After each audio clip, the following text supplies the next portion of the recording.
गंगणपते नमः। ओम गंगणपते नमः। ओम गंगणपते नमः। बोले गणपति गजानन भगवान की जय। ओम श्री गुरुवे नमः। ओम श्री गुरुवे नमः।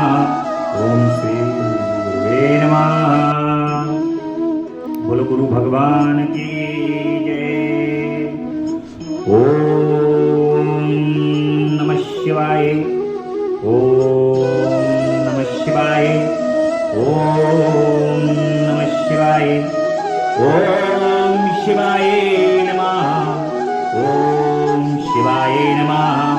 ओम शिवाय नमः। ओम उमाय नमः। ओम उमाय नमः। ओम उमाय नमः। बोले भूत भावन भगवान की जय। महामृत्युंजय भगवान की जय। नर्मदेश्वर महाराज की जय। महाकालेश्वर भगवान की जय। भगवान श्री गुरुदेव की असीम अनुकंपा से, माता पिता के आशीर्वाद, जगदम्बा परा अम्बा पराशक्ति, महामृत्युंजय भूत भावन भोलेनाथ की परम स्नेह, परम सानिध्यता और परम कृपा का कारण आप सभी भक्तों के भाग्य के कारण ही साक्षात भगवान शिव के स्वरूप आज भगवान की कथा का 24वां दिवस है। रुद्र संहिता के इस खंड में भगवान की कथा का आनंद सभी भक्त ले रहे हैं। भगवान की कथा की अमृत की बूंद, 24वीं बूंद आज कर्ण के माध्यम से आपके हृदय में स्थापित होने लगी। 23 दिनों तक अमृत की बूंदें आप अपने हृदय के अंदर भगवान की कथा को सुनकर के अपने हृदय में संजोए हैं, और वो उन 23 बूंदें जो आपने संजो रखी हैं, आज 24वीं बूंद आपके हृदय में कथा के माध्यम से अमृत बनकर के आपके हृदय में समाहित होने लगी। ये बात त्रिकाल सत्य है। जिस प्रकार से सत्यम शिवम सुंदरम भगवान का नाम है, सत्यम शिवम सुंदरम, यानी कि भगवान सत्य है, शिव सुंदर है। और उसी प्रकार से ये भी बात त्रिकाल सत्य है कि भगवान की कथा जो आपने सुनी है और जो अमृत की बूंदें आपके हृदय के अंदर गई हैं, तो आपको उस समय का आनंद प्राप्त नहीं होगा। ये आनंद तो आपको जीवन पर्यंत प्राप्त होता रहेगा।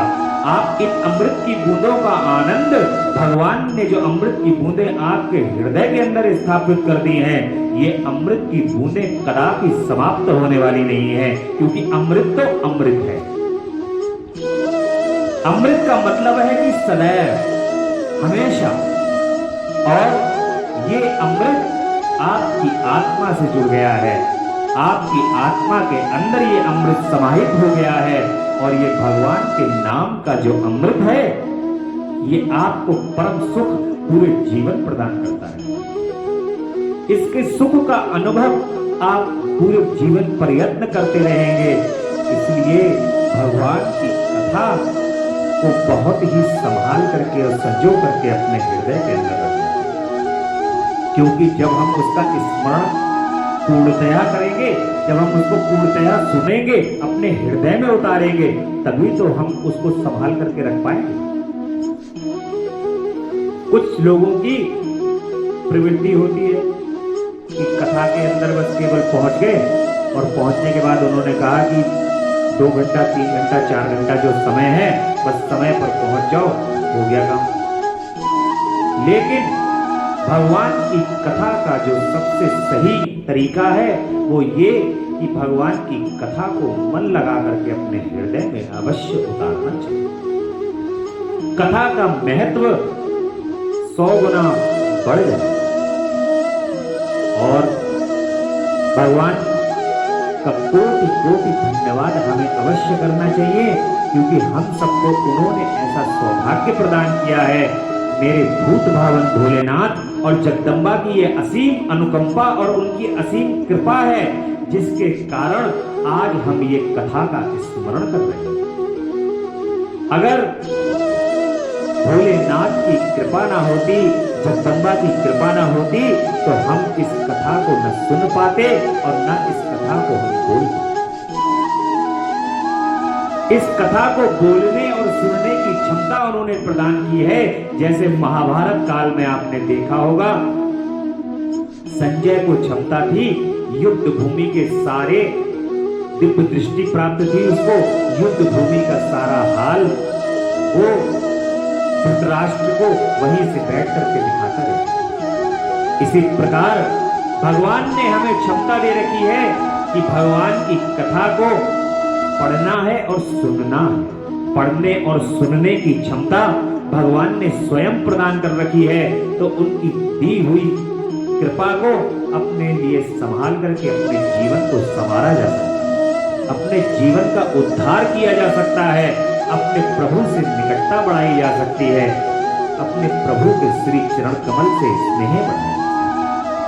ये कथा कथा नहीं है, स्वयं साक्षात भगवान शिव का स्वरूप है। इसीलिए भगवान के समस्त लीलाओं का और स्वरूपों का इसके अंदर बड़ा ही सुंदर वर्णन है, और इसका आनंद हमें सदैव लेना चाहिए। कल की कथा में रुद्र संहिता के अंतर्गत भगवान गणेश और कार्तिकेय जी की लीलाओं का वर्णन किया गया था। भगवान ने अनेक राक्षसों का वध किया है, और राक्षसों का वध करने के बाद भगवान ने शंखचूर्ण का वध करते हैं और तुलसी को वरदान प्रदान करते हैं। अनेक तुलसा जी को वरदान दे करके तुलसा जी को सदैव भगवान विष्णु के निकट कर देते हैं और उनसे कहते हैं कि तुम तीनों लोकों में निवास करो। इस प्रकार का वरदान तुलसा जी को प्रदान होता है। आज की कथा में आज हम सुनेंगे कि भाइयों के उपालम से अंधक का तप करना और वर पाकर त्रिलोकी को जीतकर स्वेच्छाचर में प्रवृत्त होना, और उसके मंत्रियों द्वारा शिव परिवार का वर्णन। माता पार्वती भगवान शिव की आंखों पर हाथ रख देती है, जिससे अंधकार आ जाता है, और अंधकार आने के कारण अंधकासुर नामक असुर का उत्पत्ति हो जाती है। भगवान शिव के आंखों से अंधकासुर नामक असुर की उत्पत्ति हुई, और ये अंधकासुर, शरद कुमार जी कहते हैं कि मुनिवर एक भाइयों के साथ विहार में संलग्न था। उसी समय हिरण्याक्ष का पुत्र अंधक अपने समय उसके कामासक्त मदाग्न भाइयों ने उससे कहा कि अरे अंधे, तुम्हें तो अब राज्य से क्या प्रयोजन। हिरण्याक्ष तो मूर्ख था, जो अपने घोर तप द्वारा शंकर जी को प्रसन्न करके भी तुम जैसे कुरूप बेडौल कली प्रिय और नेत्रहीन को प्राप्त किया। ऐसे तुम राज्य के भागी तो हो नहीं सकते, क्योंकि भला तुम ही विचार करो कि कहीं दूसरे से उत्पन्न हुआ पुत्र भी राज्य पाता है। सच पूछो तुम निश्चय ही इस राज्य के भागी हम ही लोग। सनत कुमार जी कहते हैं कि मुने, उन लोगों की यह बात सुनकर अंधक दीन हो गया। फिर उसने स्वयं ही बुद्धिपूर्वक विचार करके तरह तरह की बातों से उन्हें शांत किया। रात के समय वह निर्जन वन में चला गया। वहां उसने हजारों वर्षों तक घोर तप करके अपने शरीर को सुखा डाला और अंत में उस शरीर को अग्नि में होम कर देना चाहा। तब ब्रह्मा जी ने उसे वैसा करने से रोककर कहा कि दानव, अब तू वर मांग ले। सारे संसार में जिस दुर्लभ वस्तु को प्राप्त करने की तेरी अभिलाषा हो, उसे तू मुझसे ले ले। पद्म योनि ब्रह्म के वचन को सुनकर के वह दैत्य दीनता एवं नम्रता पूर्वक कहने लगा कि भगवान, जिन निष्ठुरों ने मेरा राज्य छीन लिया है, वे सब दैत्य आदि मेरे भ्रत्य हो जाएं। मुझे अंधे को दिव्य चक्षु प्राप्त हो हो जाएं। इंद्र आदि देवता और देवता दैत्य गंधर्व यक्ष नाग मनुष्य दैत्यों के शत्रु नारायण सर्वमय शंकर तथा अनान्य किसी भी प्राणियों से मेरी मृत्यु न हो। और उसके उस अत्यंत दारुण वचन को सुनकर ब्रह्मा जी सशंकित हो उठे और उससे बोले कि दैत्येंद्र, ये सारी बातें तो हो जाएंगी, किंतु तू अपने विनाश का कोई कारण भी तो स्वीकार कर ले, क्योंकि जगत में कोई ऐसा प्राणी ना हुआ है ना आगे होगा जो काल के गाल में ना गया हो। फिर तुझ जैसे सत्पुरुषों को तो अत्यंत लंबे जीवन का विचार त्याग ही देना चाहिए। ब्रह्मा के इस अनुमय वचन को सुनकर वह दैत्य पुनः बोला कि प्रभु, तीनों कालों में जो उत्तम मध्यम और नीच नारियां होती हैं, उन्हीं नारियों में कोई रत्नभूता नारी मेरी भी जननी होगी। वह मनुष्य लोक के लिए दुर्लभ तथा शरीर मन और वचन से भी अगम्य है। उससे राक्षस भाव के कारण जब मेरी काम भावना उत्पन्न हो जाए तभी मेरा नाश हो। उसकी बात सुनकर स्वयं भगवान ब्रह्मा को महान आश्चर्य हुआ। वे शंकर जी के चरण कमलों का स्मरण करने लगे।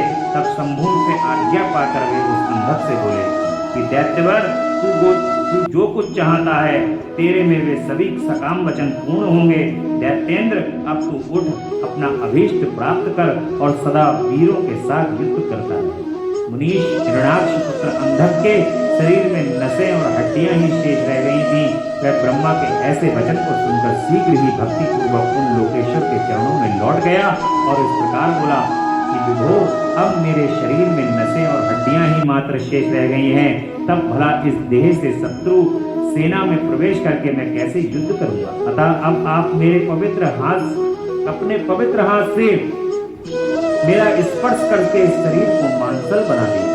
सनत कुमार जी कहते हैं कि महर्षि अंधक की प्रार्थना सुनकर ब्रह्मा जी ने अपने हाथ से उसके शरीर का स्पर्श किया और फिर वे मुनिगणों तथा सिद्ध समूहों से भली भांति पूजित हो देवताओं के साथ अपने धाम को चले गए। ब्रह्मा के स्पर्श करते ही वह दैत्यराज का शरीर भरा पूरा हो गया, जिससे उससे बल का संचार हुआ तथा नेत्रों से प्राप्त हो जाने से वह सुंदर दिखने लगा। तब उसने प्रसन्नता पूर्वक अपने नगर में प्रवेश किया। उस समय प्रहलाद आदि श्रेष्ठ दानवों ने उसे वरदान प्राप्त करके आया हुआ जान तब वे सारा राज्य उसे समर्पित करके उसके वशवर्ती भृत्य हो गए। तदंतर अंधक सेना और भृत्य वर्ग को साथ ले स्वर्ग को जीतने के लिए गया।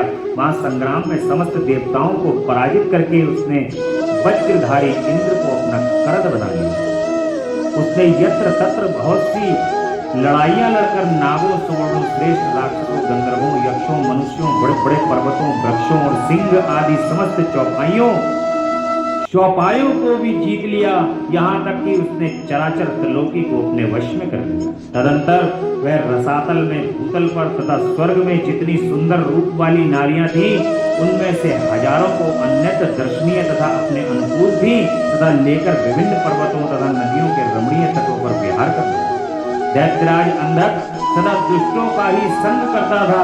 उसकी बुद्धि मद से अंधी हो गई थी, जिससे उस मूढ़ को इसका कुछ भी ज्ञान नहीं रह गया कि परलोक में आत्मा को सुख देने वाला भी कोई कर्म करना चाहिए।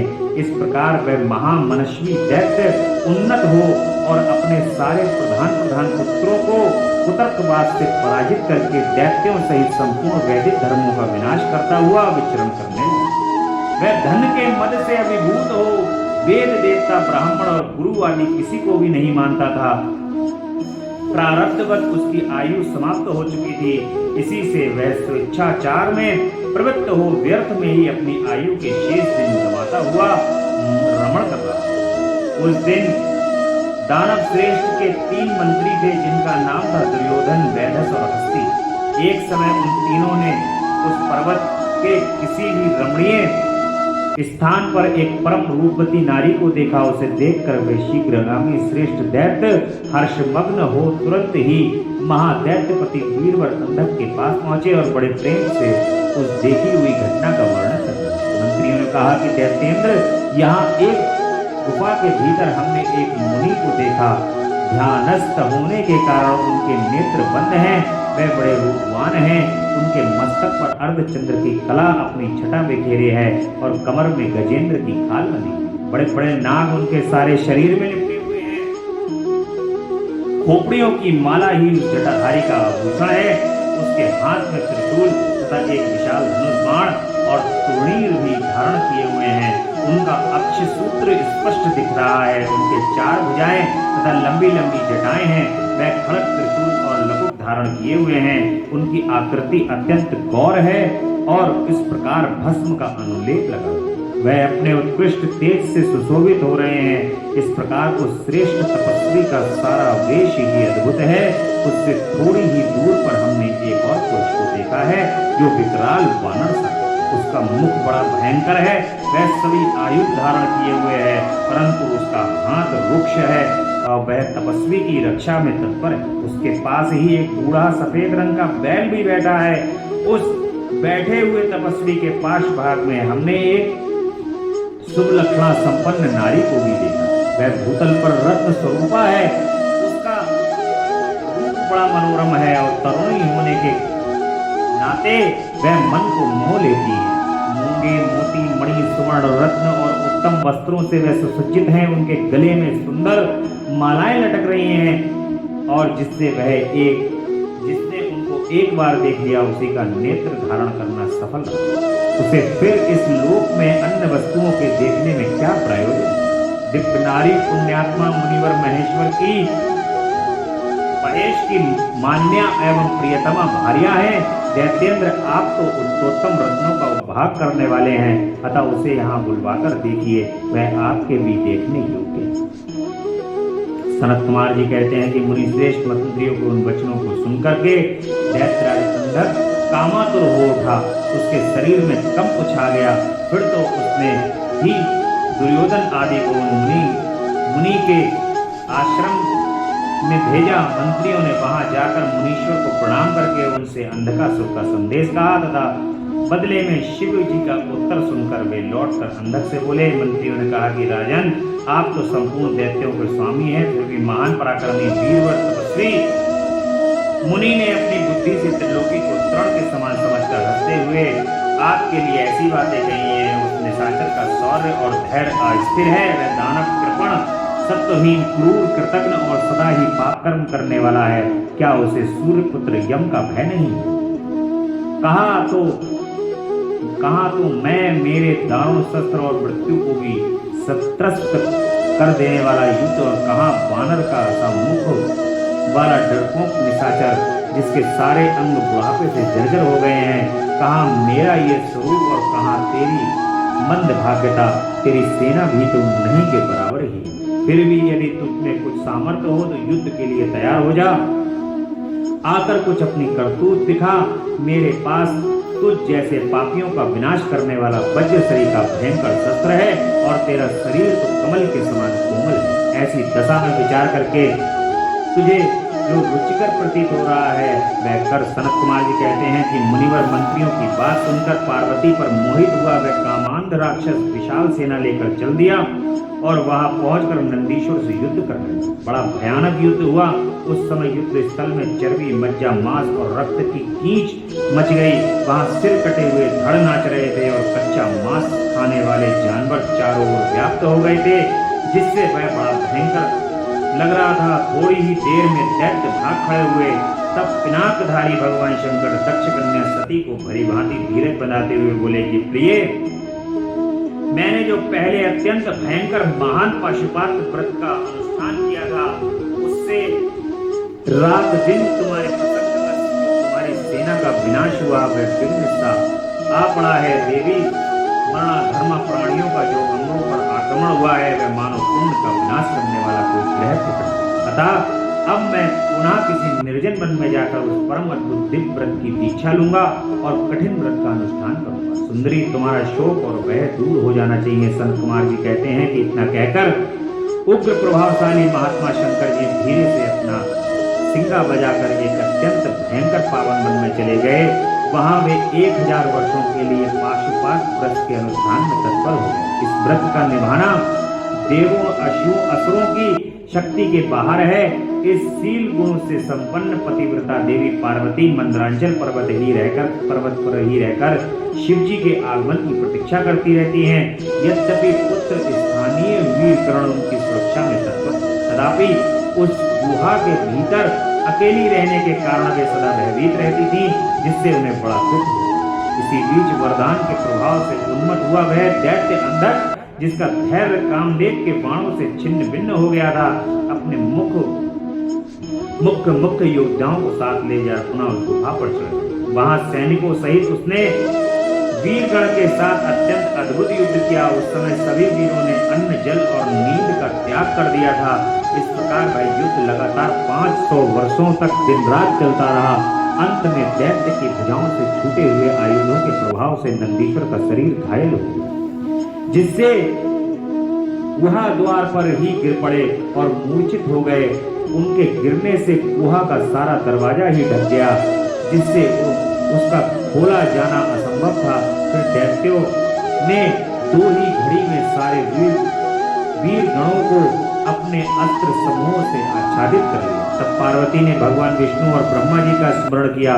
स्मरण करते ही ब्रह्मा जी नारायणी, ऐन्द्री, वैश्वनारी, यमा, नैश्रुति, वारुणी, वायवी, कौबेरी समस्त देवता, यक्ष, सिद्ध, गुहम आदि अस्त्रों शस्त्रों के साथ सुसज्जित होकर अपने वाहनों पर सवार हो पार्वती जी के पास आ राक्षसों के साथ भिड़ गए। कुछ समय बाद भगवान शिव भी आ गए। फिर तो घोर युद्ध हुआ।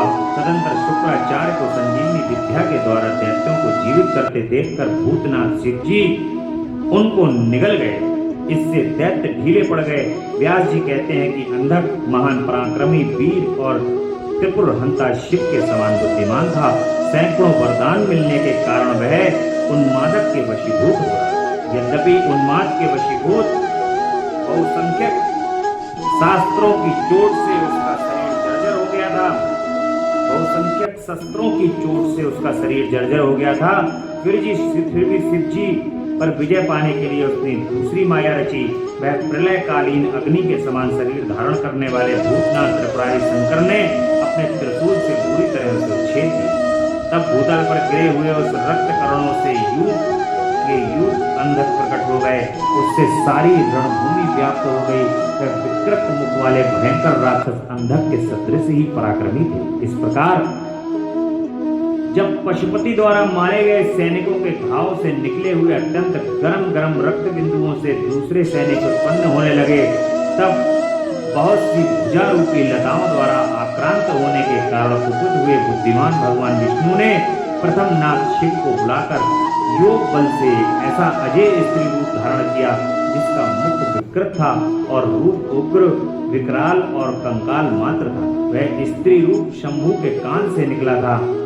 जब उन देवी ने रणभूमि में उपस्थित हो अपने युगल चरणों से पृथ्वी को अलंकृत किया, तब सभी देवता उनकी स्तुति करने लगे। तत्पश्चात भगवान ने उसकी बुद्धि को प्रेरित किया। फिर तो वे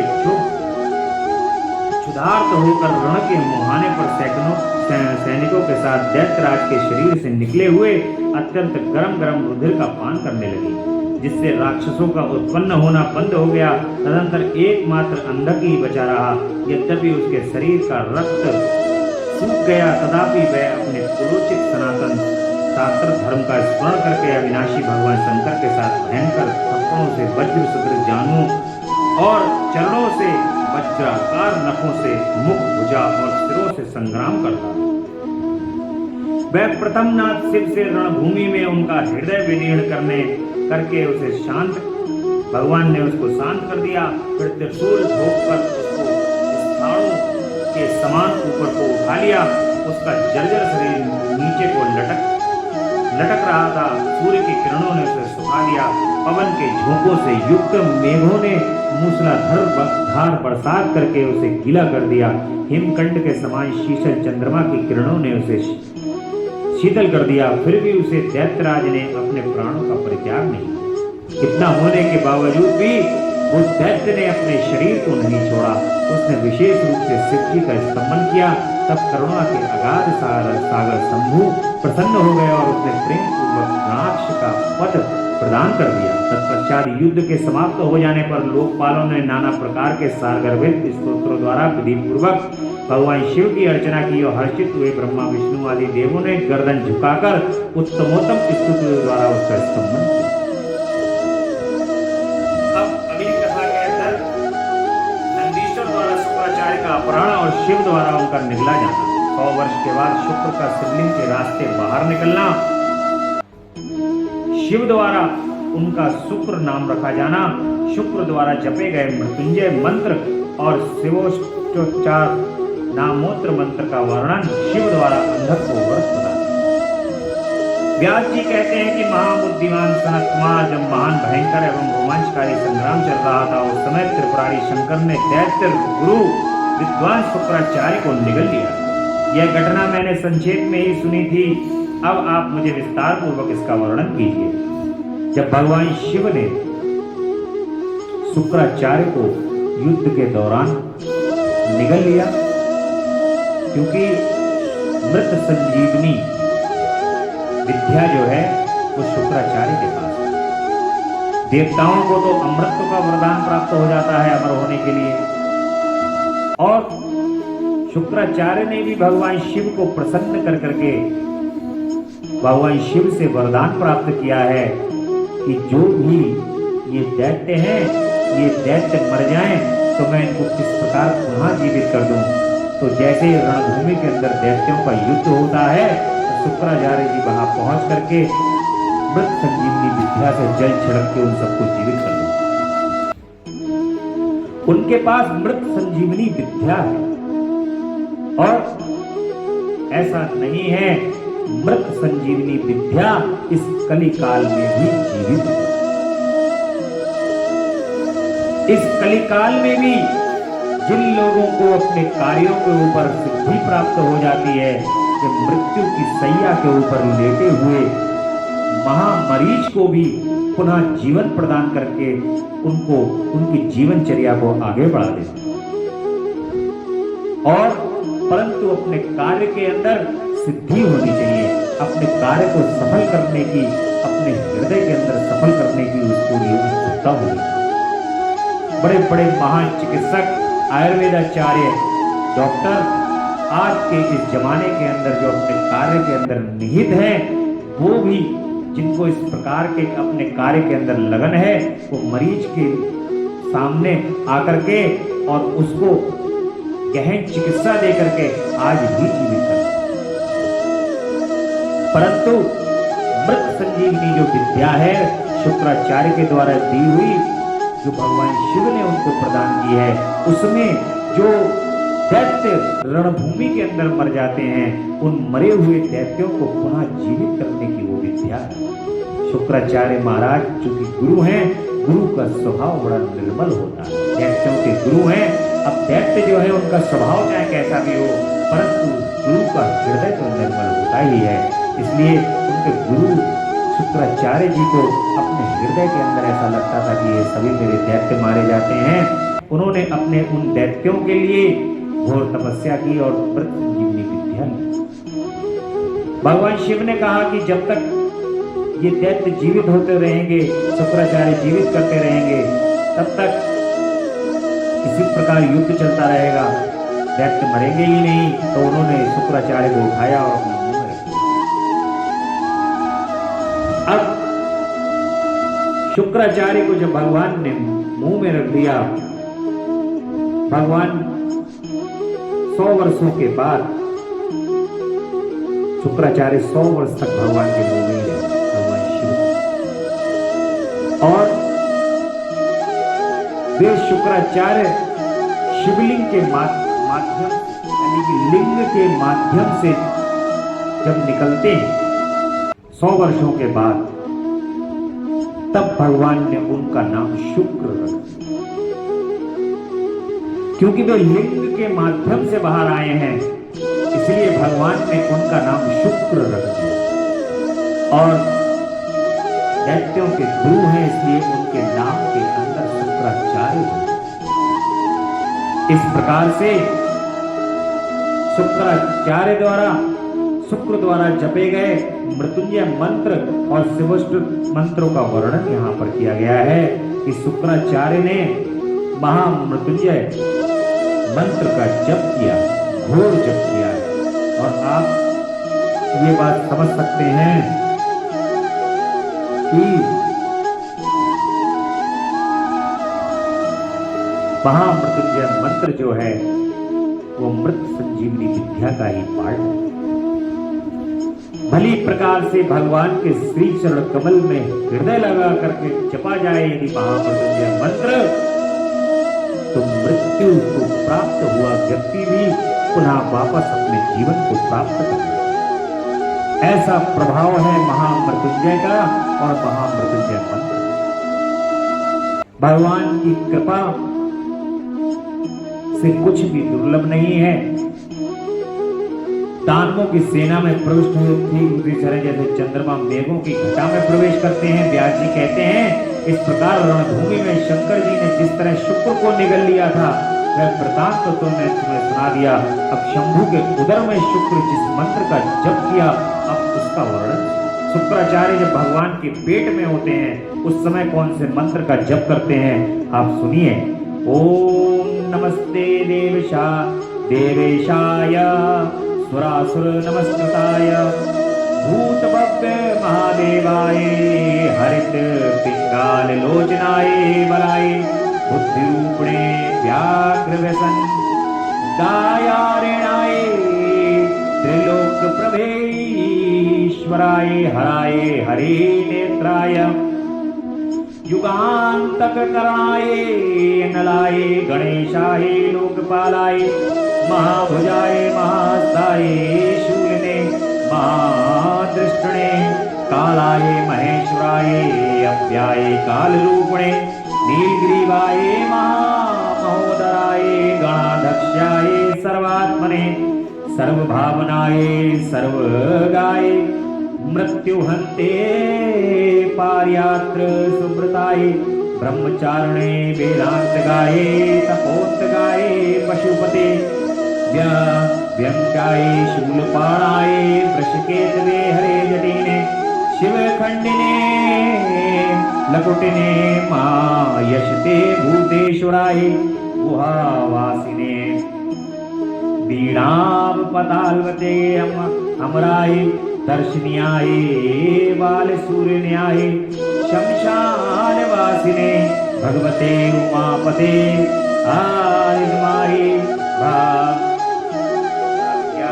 पातने उष्णो दशनाशनाय क्रूर प्रापाशहस्ताय प्रलयकालाय उल्कामुखयाग्निकते मुने दीप्ताय विशाम्पते उन्नये जनकाय चतुर्थकाय लोकसत्तामय वामदेवाय वागददाक्षस्य वामतो भिक्ष्वे भिक्षुरूपणे जटिने स्वयं जटिलाय शक्र हस्त प्रतिन्न स्तंभकाय पशूनां स्तंभकाय कृतवे क्रतुकराय कालाय मेधाविने मधुकराय चलाय वासंताय वाजसने श्राम पूजिताय जगद्धात्रे जगत पुरुषाय शाश्वताय ध्रुवाय धर्माध्यक्षताय त्रिवत्मने भूत भावनाय त्रिलोकाय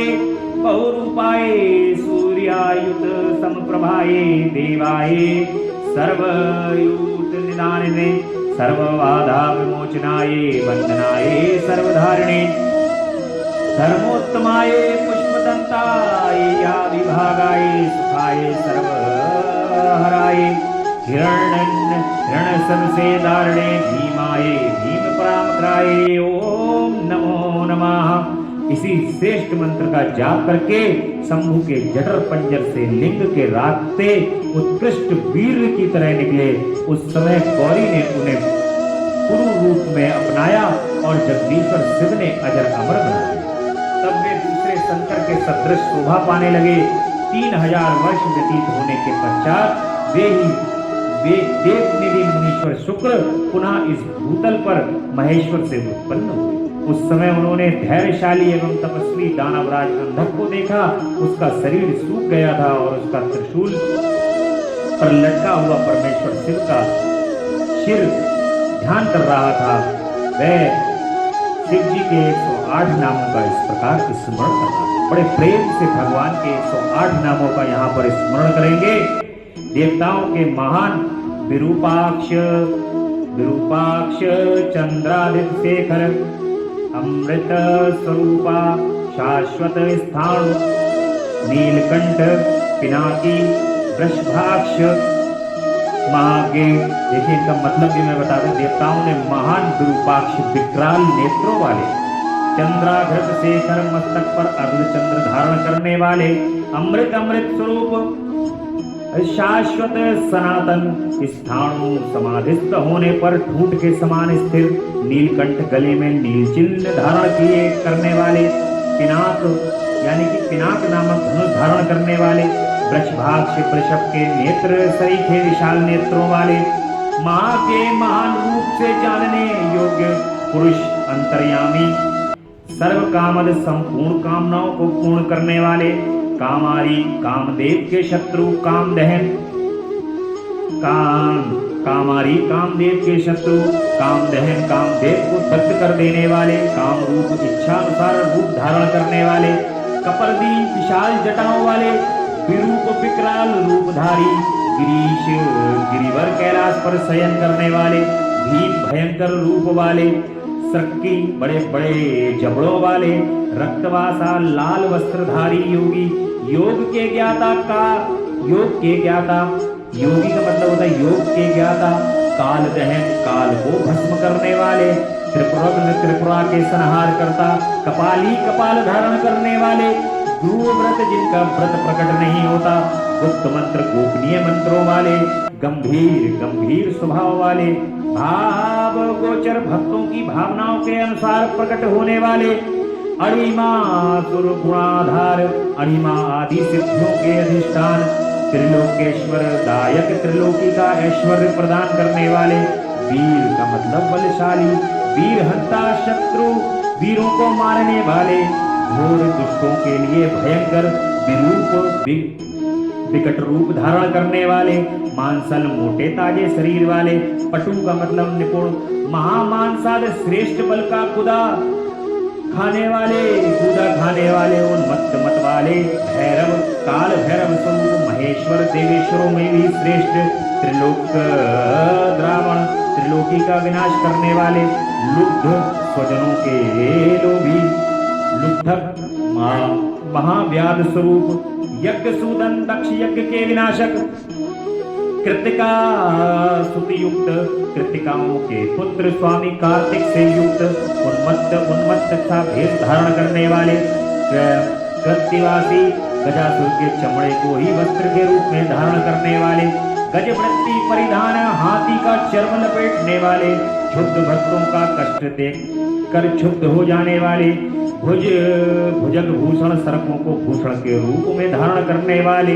दत्तालंब भक्तों के अवलंब दाता बेताल स्वरूप घोर का मतलब घोर शाकनी पूजित शाकनियों द्वारा समाराधित अघोर पथ के प्रवर्तक घोर दैत्य भयंकर दैत्यों के संहारक घोर घोष भीषण शब्द करने वाले वनस्पति स्वरूप भस्मांग शरीर में भस्म रचने रमाने वाले जटिल जटाधारी शुद्ध परम पावन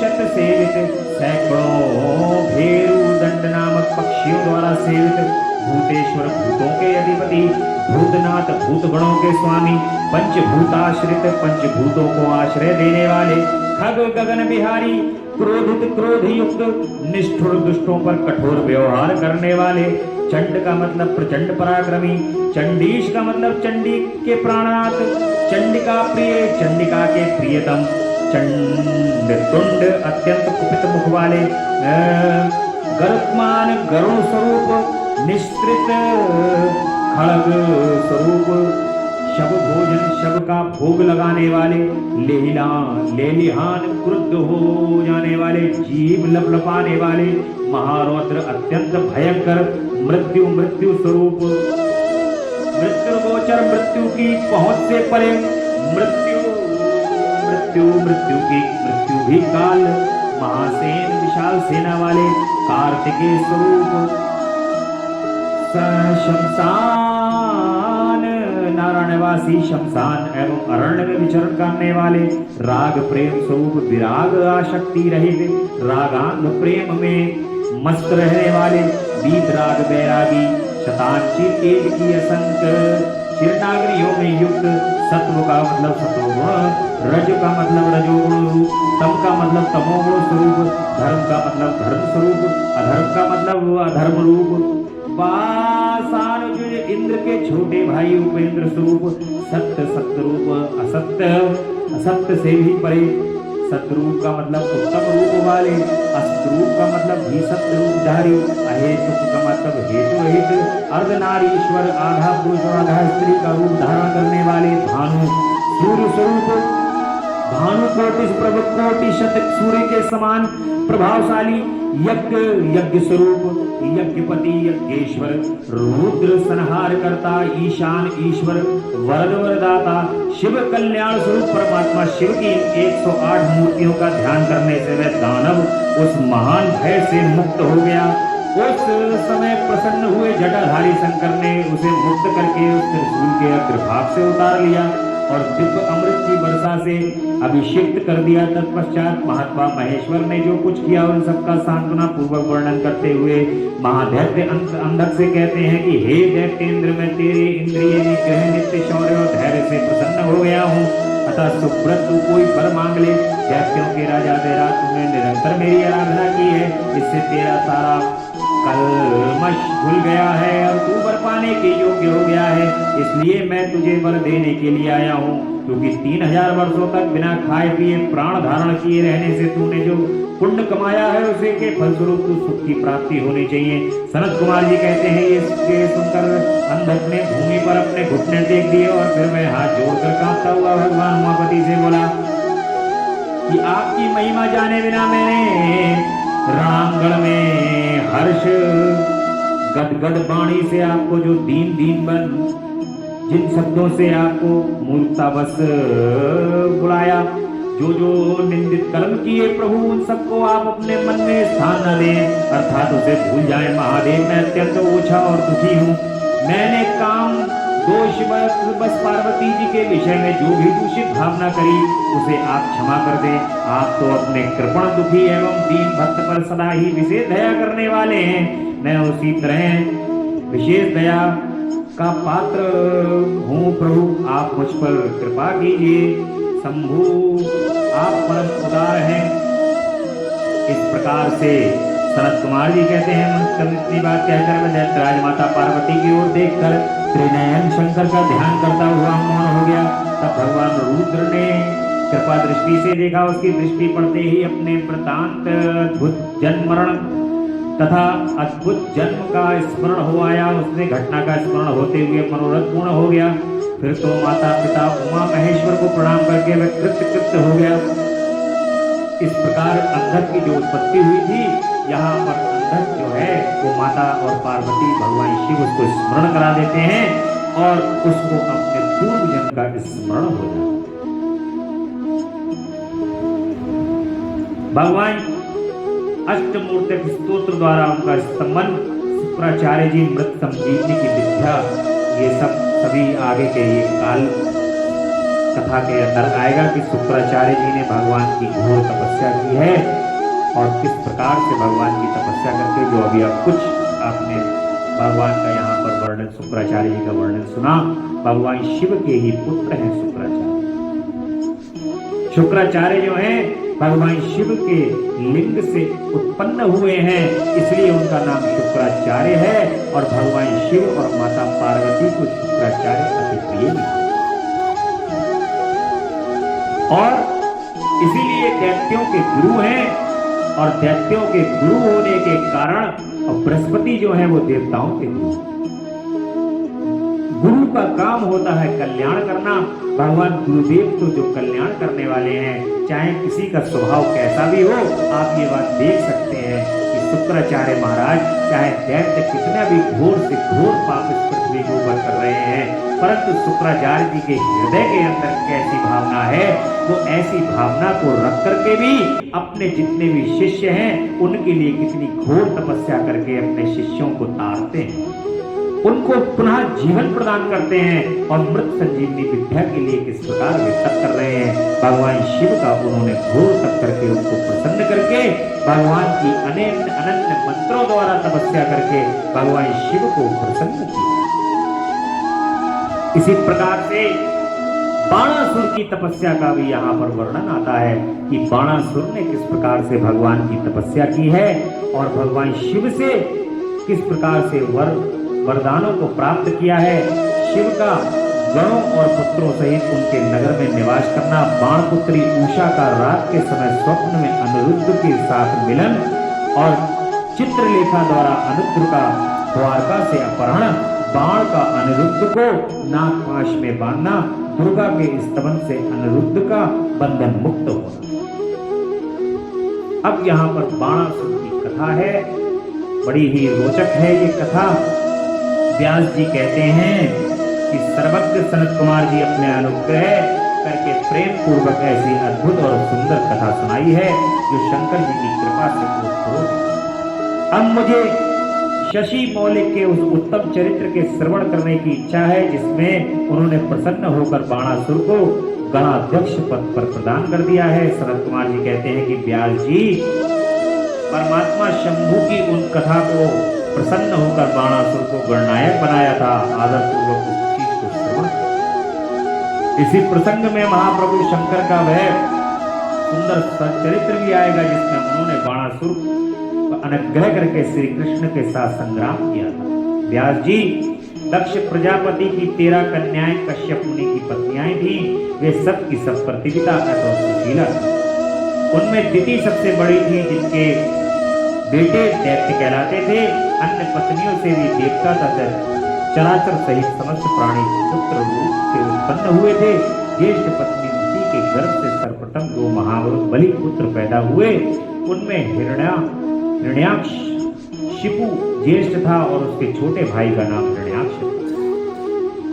हिरण्याक्ष शिपु के 4 पुत्र हुए। उन दैत्य श्रेष्ठों का क्रमशः हिरात, अन्नास, सनहात और प्रहलाद नाम था।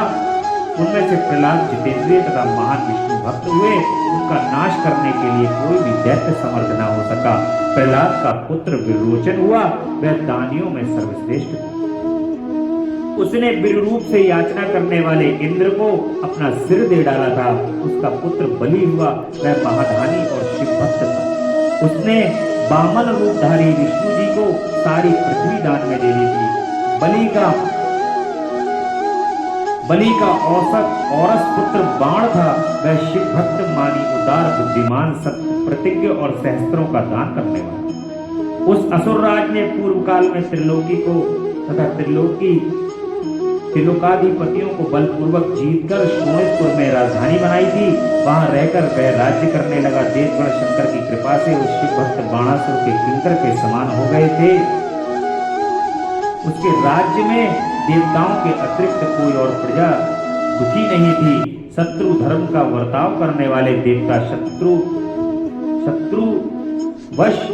शत्रुतावश ही कष्ट झेल रहे थे। उस समय वह महासुर अपनी सहस्त्र भुजाओं से ताली बजाता हुआ तांडव नृत्य करके महेश्वर शिव को प्रसन्न करने की चेष्टा करते थे।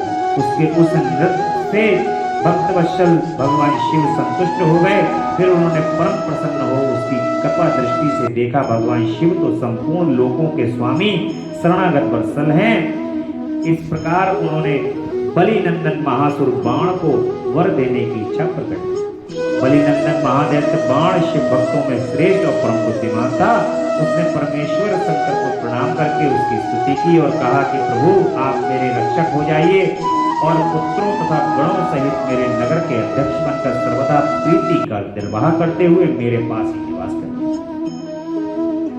भगवान जब प्रसन्न हो गए वो सहस्त्रों हाथों से ताली बजाता था, भगवान का भजन करता था। ताली बजाने से भगवान प्रसन्न हो गए। इसलिए कहा जाता है कि भगवान का जब कीर्तन करो ताली बजाओ। ताली के बजाने से भगवान प्रसन्न होते हैं। ये भी भगवान की आराधना है। मुख से कीर्तन करने से, ताली बजाने से, घंटा बजाने से, शंख बजाने से भगवान प्रसन्न होते हैं। इसी प्रकार जैसे बाणासुर ताली बजाता था, भगवान प्रसन्न हो गए। सहस्त्रों हाथों से ताली बजाता था, भगवान प्रसन्न होकर के आ गए। उसने कह दिया कि भगवान अगर प्रसन्न हो तो तुम मेरे रक्षक ही बन जाओ। भगवान बोले कि ठीक है भैया, जैसे भक्त कहें, तपस्या करने वाले उनके बंधन से बना हुआ हूँ। भगवान ने स्वीकार कर लिया। मुनि बलिनंदन महादैत्य बाण शिव भक्तों में श्रेष्ठ और परम बुद्धिमान था। वो उसने महेश्वर शंकर को प्रणाम करके उनकी स्तुति, आप मेरे रक्षक हो जाइए प्रभु, इस प्रकार से वो कहने लगा। वह बलि पुत्र बाण निश्चय ही शिव जी की माया के मोह में पड़ गया था, इसलिए उसने मुक्ति प्रदान करने वाले दुराराध्य महेश्वर को पाकर भी ऐसा वर मांगा। तब ऐश्वर्यशाली भक्तवत्सल शंभु उसे वह वर देकर पुत्रों और गणों के साथ प्रेम पूर्वक वही निवास करते हैं। देखिए, भगवान से यदि कोई भी व्यक्ति तीनों लोकों में कोई भी वरदान मांग ले, भगवान उससे वैसे उन्होंने कहा प्रभु मेरी रक्षा करो। भगवान ने कहा बिल्कुल करेंगे भाई, क्यों नहीं करेंगे, तुम्हारी रक्षा के लिए दवाएं हैं यहाँ पे। भगवान मुझे ऐसा दे दो। भगवान ने कहा बिल्कुल दो। जब मांगते हो तो भगवान उसको बड़ा शीघ्र ही प्रदान कर देते हैं, क्योंकि उनके सर से जो तुम तपस्या कर रहे हो उसका भार चला जाता है।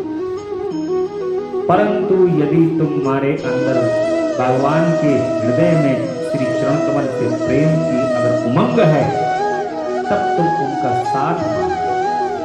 तब तुम उनसे कह दो कि प्रभु अपना साथ प्रदान कर दो, और जब जब मैं जहां कहीं भी हूं आप मेरे साथ हो। इन श्री चरण कमल को देखता रहूं और आपके साथ रहो।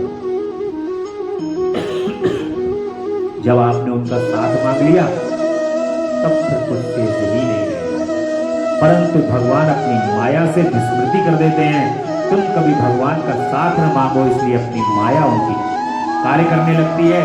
परंतु जिन भक्तों को भगवान से किसी भी प्रकार का कोई वरदान नहीं चाहते हैं, भगवान उनके साथ साथ वैसे ही हो लेते हैं, क्योंकि भगवान उन भक्त अपने भगवान को याद करते हैं, तो भगवान अपने भक्तों के बगैर रह ही नहीं। और तुम मांगो या मत मांगो, उनका साथ वो तुम्हारे साथ रहते हैं। भगवान स्वयं चल करके आते हैं और साथ साथ में रहते हैं और कहते हैं कि अरे आज यार हमें नहीं बुला रहे हो, क्या बात है, आज मजा नहीं आ रहा। प्रभु खुद अपने आप अपनी इच्छा को प्रकट कर देते हैं और अपनी ऐसी परम कृपा कर देते हैं कि भगवान के भक्त भगवान को देख करके खुश होते हैं, और भगवान जो है वो अपने भक्तों को देख करके खुश होते हैं। तो बाणासुर के ऊपर भगवान ने इस प्रकार से तांडव नृत्य करने में उसने बाणासुर को बड़ा ही गर्व हो गया कि भगवान शिव जो है वो अब मेरी रक्षा करने लगे हैं, अपने गणों सहित यहाँ पर आ गए हैं। तांडव करने लगा और तांडव नृत्य करके भगवान शंकर को वो संतुष्ट करने लगा। जब बाणासुर को यह ज्ञात हो गया कि पार्वती वल्लभ शिव प्रसन्न हो गए हैं, तब वह हाथ जोड़कर सिर झुकाकर बोला कि देवादिदेव महादेव, आप समस्त देवताओं के शिरोमणि हैं, आपकी ही कृपा से मैं बलि हुआ हूँ। अब आप मेरा उत्तम वचन सुनिए। देव, आपने जो मुझे 1000 भुजाएं प्रदान कर दी हैं, तो अब मुझे महान भार स्वरूप लग रही है। अब ये भुजाएं जो आपने मुझे दे रखी है ना भगवान, ये तो बड़ा कष्ट हो रहा है। तो भुजाओं को उठा के रखने में इधर से रखो, उधर करो, तो करवट लो तो फिर 1000 भुजाएं इधर करो, फिर 1000 उधर करो, तो बड़ी दिक्कत हो रही है। भगवान ने कहा कि इस त्रिलोकी में मुझे आपके अतिरिक्त अपनी जोड़ का कोई योद्धा भी नहीं। कह रहे हैं प्रभु, जब इतने हाथ दे दिए, उसको इतना बलशाली बना दिया, तो उसको युद्ध करने के लिए कोई तैयारी नहीं हुआ। भगवान ने इतना उसको बलशाली बना दिया कि उसको युद्ध करने के लिए भी 1000 भुजाएं हैं, युद्ध करने के लिए भी नहीं मिल रहा कोई। अब तो भगवान से कह रहा है यार तुम ही युद्ध कर लो, क्योंकि मुझे अपनी जोड़ का कोई व्यक्ति प्राप्त नहीं हो रहा जो मुझसे युद्ध कर ले। क्यों ना भगवान मुझसे आप युद्ध कर लिए। युद्ध के बिना इस पर्वत सरी की सहस्त्र भुजाओं को लेकर मैं क्या करूं। मैं अपनी इन परिपुष्ट भुजाओं की खुजली मिटाने के लिए युद्ध की लालसा से नगरों तथा पर्वतों को चूर्ण करता हुआ दिग्गजों के पास गया, परंतु वे भी भयभीत होकर भाग खड़े हुए। मैंने यम को, योद्धाग्नि को, महान करने वाला वरुण को, गौओं को पालन करने वाले गोपाल, कुबेर को, गजाध्यक्ष निश्रितों को, सैरंध्री और इंद्र को जीतकर सदा के लिए कृत बना लिया है। महेश्वर, अब मुझे किसी ऐसे युद्ध से प्राप्त होने की बात बताइए जिसमें मेरी ये भुजाएं या तो शत्रुओं के हाथ में छूटे हुए शस्त्रों से जर्जर होकर गिर जाएं अथवा हजारों प्रकार से शत्रु की भुजाओं को ही गिराएं। यही मेरी अभिलाषा है, इसे पूर्ण करने पर ही सनत कुमार जी कहते हैं कि मुनि श्रेष्ठ उसकी बात सुनकर भक्त बाधा पहाड़ी तथा मुन स्वरूप रुद्र को कुछ क्रोध आ गया। तब वे महान अद्भुत अट्टहास करके बोले कि अरे अभिमानी, संपूर्ण दैत्यों के कुल में नीच, तुझे सर्वदा धिक्कार है। तू बलि का पुत्र और मेरा भक्त है, तेरे लिए ऐसी बात कहना उचित नहीं। अब तेरा दर्प चूर्ण होगा, तुझे शीघ्र ही मेरे समान बल के समान अकस्मात महाभीषण युद्ध प्राप्त होगा। उस संग्राम में तेरी ये पर्वत सरी की भुजाएं जलौनी लकड़ी की तरह तेरे हाथों से छिन्न भिन्न होकर भूमि पर गिरेगी। दुष्टा, हे तेरे आयुधा पर स्थापित तेरा तो ये मनुष्य के सिर वाला मयूर ध्वज फहरा रहा है, इसका जब वायु भय के बिना ही पतन हो जाएगा तब तू अपने चित्त में समझ लेना कि वह महान भयानक युद्ध आ गया। उस समय तू घोर संग्राम का निश्चय करके अपनी सारी सेना के साथ वहां जाना। इस समय तू अपने महल को लौट जा, क्योंकि इसी में तेरा कल्याण है। दुर्मते, वहां तुझे प्रसिद्ध बड़े बड़े उत्पात दिखाई देंगे। यूं कहकर गर्भहारी भक्तवत्सल भगवान शंकर चुप हो गए। सनत कुमार जी कहते हैं कि यह सुनकर बाणासुर ने दिव्य पुष्पों की कलियों से अंजलि भरकर रुद्र को अभ्यर्चना की और फिर उन महादेव को प्रणाम करके वह अपने घर को लौट गया। तदंतर किसी समय देववश उसका ध्वज अपने आप टूटकर गिर पड़ा। यह देखकर बाणासुर हर्षित हो गया, युद्ध के लिए उद्यत हो गया। वह अपने हृदय में विचार करने लगा कि कौन सा युद्ध प्रेमी योद्धा किस देश में आएगा, जो नाना प्रकार के शस्त्रों का परिगामी होगा। इसी समय शंकर जी की प्रेरणा से काल आ गया। एक दिन बाणासुर कन्या उषा वैशाख मास में माधव की पूजा करके मांगलिक श्रृंगार से सुसज्जित हो रात के समय गुप्त अंतःपुर में सो रही थी। उसी समय वह स्त्री भाव प्राप्त हो गई। तब देवी पार्वती की शक्ति से उषा को स्वप्न में श्री कृष्ण के पौत्र अनिरुद्ध का मिलन। जागने पर वह व्याकुल हो गई और उसे अपनी सखी चित्रलेखा से स्वप्न में मिले हुए उस पुरुष को ला देने के लिए। तब चित्रलेखा ने कहा कि देवी, तुमने स्वप्न में जिस पुरुष को देखा है उसे भला मैं कैसे ला सकती हूँ, जब मैं उसे जानती ही नहीं। उसके यूं कहने पर दैत्य कन्या उषा प्रेमांत होकर मरने पर उतारू हो गई। तब उस दिन उनकी उस सखी ने उसे बचाया। मुनि श्रेष्ठ कुंभांड की पुत्री चित्रलेखा बड़ी बुद्धिमती थी। वह बाण कन्या उषा से पुनः बोली। चित्रलेखा ने कहा कि सखी, जिस पुरुष ने तुम्हारे मन का अपहरण किया है उसे बताओ तो सही। वह यदि त्रिलोकी में कहीं भी होगा तो मैं उसे लाऊंगी, तुम्हारा कष्ट दूर करूंगी। सनत कुमार जी कहते हैं, यूं कहकर चित्रलेखा ने वस्त्र के पर्दे पर देवताओं, दैत्यों, दानवों, गंधर्वों, सिद्धों, नागों और यक्ष आदि के चित्र अंकित किए। फिर वह मनुष्यों का चित्र बनाने लगी। उसमें वह वृष्णी वंशियों का प्रकरण आरंभ होने पर उसने सूर, वसुदेव, राम, कृष्ण और नरश्रेष्ठ प्रद्युम्न का चित्र बनाया। फिर जब उसने प्रद्युम्न नंदन अनिरुद्ध का चित्र खींचा तब उसे देखकर उषा लज्जित हो गई। उसका मुख अवनत हो गया और हृदय हर्ष से परिपूर्ण। उषा ने कहा कि सखी, रात में जो मेरे पास आया था और जिसने शीघ्र ही मेरे चित्त रूपी रत्न को चुरा लिया, वह चोर पुरुष यही है। तदंतर उषा के अनुरोध करने पर चित्रलेखा ज्येष्ठ कृष्ण चतुर्दशी को तीसरे पहर द्वारकापुरी पहुंचकर क्षण मात्र में ही पलंग पर बैठे हुए अनिरुद्ध को महलों से उठा लाया। यानी कि अनिरुद्ध का अपहरण हो गया। वह दिव्य योगिनी थी। उषा अपने प्रियतम को पाकर प्रसन्न हो गई। इधर अंतःपुर के द्वार की रक्षा करने वाले वेदधारी पहरेदारों ने चेष्टाओं तथा अनुमान से इस बात को लक्ष्य कर लिया। उन्होंने एक दिव्य शरीरधारी दर्शनीय साहसी तथा समरप्रिय नवयुवक को कन्या के साथ देखा और उसे देखकर कन्या के अंतःपुर की रक्षा करने वाले महाबली पुरुषों ने बलि पुत्र बाणासुर के पास जाकर के सारी बातों को सुना। द्वारपाल बोले, देख पता नहीं आपके अंतःपुर में बलपूर्वक प्रवेश करके कौन पुरुष छिपा हुआ है। वह इंद्र तो नहीं है जो वेश बदलकर आपकी कन्या का उपभोग कर रहा। महाबाहु दानवराज, उसे यहाँ देखिए और जैसा उचित समझिए वैसा कीजिए। शरद कुमार जी कहते हैं कि मुनिश्रेष्ठ द्वारपालों का यह वचन कन्या के दूषित होने का कथन सुनकर महाबली दानवराज बाण आश्चर्यचकित हो गया। तदंतर वह कुपित होकर अंतःपुर में जा पहुंचा। वहां उसने प्रथम अवस्था में वर्तमान दिव्य शरीरधारी अनिरुद्ध को देखा। उसे महान आश्चर्य हुआ। फिर उसने उसका बल देखने के लिए 10,000 सैनिकों को भेज करके आज्ञा दी कि इसे मार डालो। सेना ने अनिरुद्ध पर आक्रमण किया। तब अनिरुद्ध ने बात में 10,000 सैनिकों को काल के हवाले कर दिया। फिर तो असंख्य सेना पर सेना आने लगी और अनिरुद्ध उसका काल का ग्रास बन गया। तदंतर उन्होंने बाणासुर का वध करने के लिए एक शक्ति हाथ में ली जो कालाग्नि के समान भयंकर थी।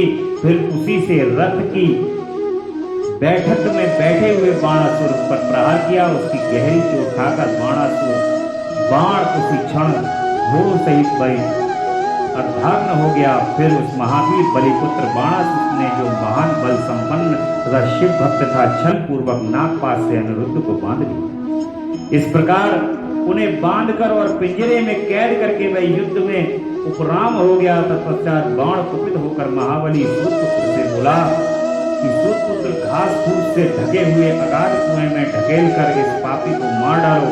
अधिक क्या कहूं, इसे सर्वदा मार डालना ही चाहिए। शरद कुमार कहते हैं, उसकी यह बात सुनकर उन मंत्रियों ने श्रेष्ठ धर्मबुद्धि निशाचर कुंभांड ने बाणासुर से कहा। कुंभांड बोला, देख थोड़ा विचार तो कीजिए। मेरी समझ में तो ये कर्म करना उचित नहीं होता है, क्योंकि इसके मारे जाने पर अपना आत्मा ही आहत हो जाएगी। पराक्रम तो यह विष्णु के समान दिख रहा है। जान पड़ता है आप पर कुपित होकर चंद्रचूड़ ने अपने उत्तम तेज से इसे बढ़ा दिया। शरद कुमार जी कहते हैं कि व्यासदी दानव कुंभांड राजनीति के ज्ञाताओं में श्रेष्ठ थे। वे बाण से ऐसा कहकर फिर अनिरुद्ध से कहने लगे कि नराधम, अब तू वीर वर दैत्यराज की स्तुति कर और दीन वाणी से मैं हार गया यूं बारंबार कहकर उन्हें हाथ जोड़कर नमस्कार। ऐसा करने पर ही तुम मुक्त हो सकता है, अन्यथा तुझे बंधन आदि का कष्ट भोगना पड़ेगा। उसकी बात सुनकर अनिरुद्ध उत्तर देते हुए बोले, दुराचारी निशाचर, तुझे क्षत्रिय धर्म का ज्ञान नहीं है। अरे शूरवीर के लिए दीनता दिखाना और युद्ध से मुख मोड़कर भागना मरण से भी बढ़कर कष्टदायक है। शरद कुमार जी कहते हैं कि इस प्रकार अनिरुद्ध ने बहुत सी वीरता की बातें कही, जिसे सुनकर बाणासुर को महान विस्मय हुआ और उसे क्रोध भी आया। उसी समय समस्त वीरों के अनिरुद्ध के और मंत्री कुंभांग के सुनते सुनते बाणासुर के आश्चर्यार्थ आकाशवाणी हुई। आकाशवाणी वाणी में कहा गया कि महाबली बाण, तुम बलि के पुत्र हो, थोड़ा विचार तो करो। परम बुद्धिमान शिव भक्त तुम्हारे लिए क्रोध करना उचित नहीं है। शिव समस्त प्राणियों के ईश्वर कर्मों के साक्षी और परमेश्वर है। यह सारा चराचर जगत उनके अधीन। बलि के श्रेष्ठ पुत्र उनकी इच्छा से निर्बल को बलवान समझना चाहिए। महामते, मन में विचार कर स्वस्थ हो जाओ। नाना प्रकार की लीलाओं के रचने में निपुण भक्त वत्सल भगवान शंकर गर्व को मिटा देने वाले हैं। वे इस समय तुम्हारे गर्व को चूर कर देंगे। महामु ने इतना कहकर आकाशवाणी बंद हो गई। तब उसके वचन को मानकर बाणासुर ने अनिरुद्ध का वध करने का विचार छोड़ दिया। तदंतर विषैले नागों के पास से बंधे हुए उसी क्षण दुर्गा जी का स्मरण करने लगे। अनिरुद्ध ने शरणागत वत्सले, आप यश प्रदान करने वाली हैं। आपका रोष बड़ा उग्र होता है देवी। मैं नागपाश में बंधा हुआ हूँ और नागों की ज्वाला से संतप्त हो रहा हूँ। अतः शीघ्र पधारिए और मेरी रक्षा कीजिए। मुनीश्वर जब अनिरुद्ध ने पिसे हुए काले कोयले के समान कृष्ण वर्ण वाली काली को इस प्रकार संतुष्ट किया तब ज्येष्ठ कृष्ण चतुर्दशी की महारात्रि में मां प्रकट हुई और उन्होंने सर्वरूप भयानक बाणों को भस्म करके अपनी बलिष्ठ मुक्कों के आघात से उस नाग पंजर को विदीर्ण किया। इस प्रकार दुर्गा जी ने अनिरुद्ध को बंधन मुक्त करके उन्हें पुनः अंतःपुर में पहुंचा दिया और स्वयं ही वहां से अंतर्धान हुए। शिव की शक्ति स्वरूपा देवी की कृपा से अनिरुद्ध कष्ट से छूट गए, उनकी सारी व्यथा मिट गई और वे सुखी हो गए। तदंतर प्रद्युम्न अनिरुद्ध शिव शक्ति के प्रताप से विजयी हो अपनी प्रिया पार्वती को पाकर परम हर्षित हुए और अपनी प्रियतमा उस उषा के साथ पूर्वक विहार करने लगे। उधर पौत्र अनिरुद्ध के अदृश्य हो जाने तथा नारद जी के मुख से उनके बाणासुर के द्वारा नागपाश में बांधे जाने का समाचार सुनकर 12 अक्षौणी सेना के साथ प्रद्युम्न आदि वीरों के साथ लेकर भगवान श्री कृष्ण ने शोणितपुर में चढ़ाई कर दी। उधर भगवान श्री रुद्र भी अपने भक्त के पक्ष में सिर धरकर आ डटे। फिर तो कृष्ण और शिव का युद्ध होता है, दोनों ओर से ज्वर छोड़ गए। अंत में श्री कृष्ण ने स्वयं भगवान रुद्र के पास आकर के कहा कि प्रभु आप और मैं दोनों एक ही हैं, हम और आप दोनों सर्वव्यापी हैं। आप गुणों में निर्लिप्त होकर भी गुणों से ही गुणों को प्रकाशित करते हैं। गिरिशाई भूपन आप स्वप्रकाश हैं, जिससे बुद्धि आपकी माया से मोहित हो गई है। वे स्त्री पुत्र ग्रह आदि विषयों से आसक्त होकर दुख सागर में डूबते और उतराते हैं। इस प्रकार भगवान श्री कृष्ण और भगवान शिव जो हैं, जो कृष्ण हैं वही शिव हैं और जो शिव हैं वही कृष्ण हैं। दोनों वे लीला का एक पार्ट है। ये भगवान की लीला है। क्योंकि भगवान बंधन में बने हैं, बाणासुर ने उनको अपने रक्षक होने का वरदान प्राप्त कर रखा है। इसलिए यदि भगवान श्री कृष्ण से उनका युद्ध होता है तो भगवान श्री कृष्ण के साथ युद्ध होने पर भगवान शिव को वहां पर अपने वचन को पूरा करने के लिए उपस्थित होना ही था।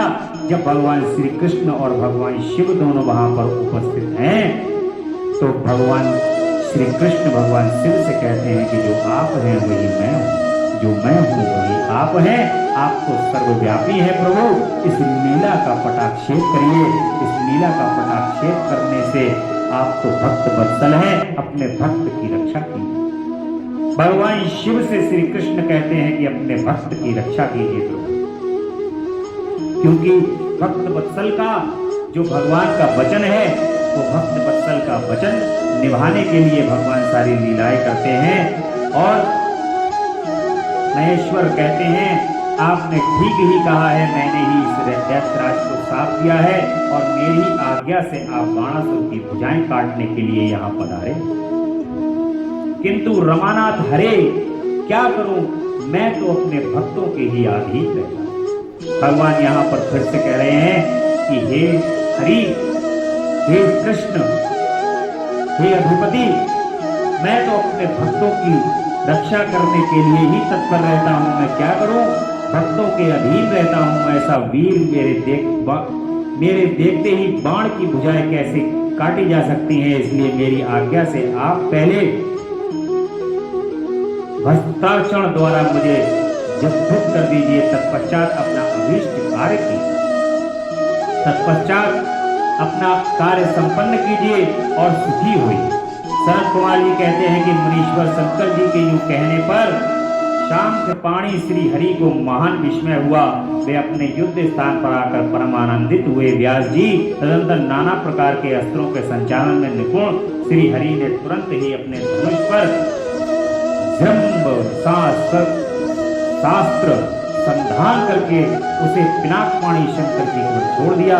इस प्रकार श्री कृष्ण ने जब ये जम्भित हुए शंकर जी को मुंह में डालकर खड़ग गदा और सृष्टि आदि से बाण की सेना का संहार, भगवान शिव की आज्ञा से मोहित कर दिया। और जब उनकी आज्ञा से वे मोहित हो गए तब उन्होंने सारे बाणासुर के दैत्यों को संहार कर दिया।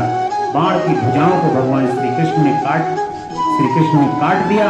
सिर काटने के लिए उद्यत हुए श्री कृष्ण को भगवान शिव ने रोक दिया और उन्हें समझाया। श्री कृष्ण का परिवार समेत द्वारका को लौट जाना, बाण का तांडव नृत्य द्वारा शिव को प्रसन्न करना, शिव द्वारा उसे अनन्य वरदान के साथ महाकलत्व की प्राप्ति की।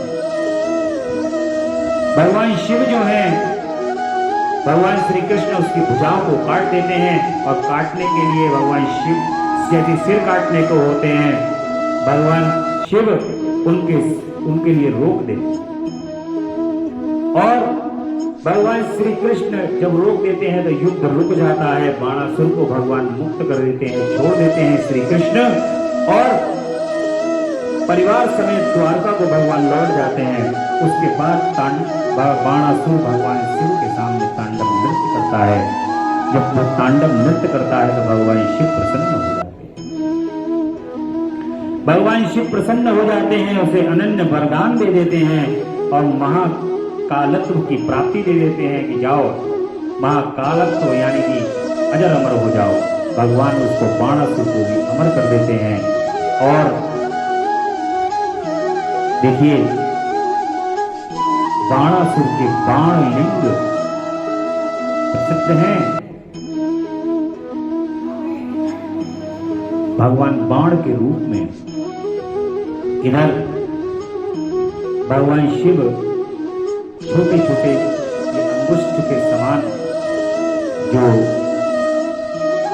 भगवान के लिंग हैं, ये बाणासुर की तपस्या से ही प्रकट हुए हैं और भगवान ने इनमें वरदान प्रदान किया है भगवान शिव ने कि जो नर्मदा नदी से निकलेंगे और नर्मदा नदी से निरंतर निकलते रहेंगे जब तक ये सृष्टि है, तीनों लोक हैं, तब तक नर्मदा नदी से भगवान शिव के स्वरूप, बाण के स्वरूप के लिंग जो है वो निकलते रहेंगे। छोटे भी होते हैं, बड़े भी होते हैं और बाण के बराबर होते हैं। बाण लिंग बोला जाता है और बाण लिंग की जो पूजा है वो आप अपने घर के अंदर ला करके बाण लिंग के भगवान का अभिषेक कर सकते हैं, तो आपको उतना ही पुण्य प्राप्त होगा, उतना ही फल प्राप्त होगा जितना आप कहीं शिवालय में जाकर के भगवान शिव का पूजन।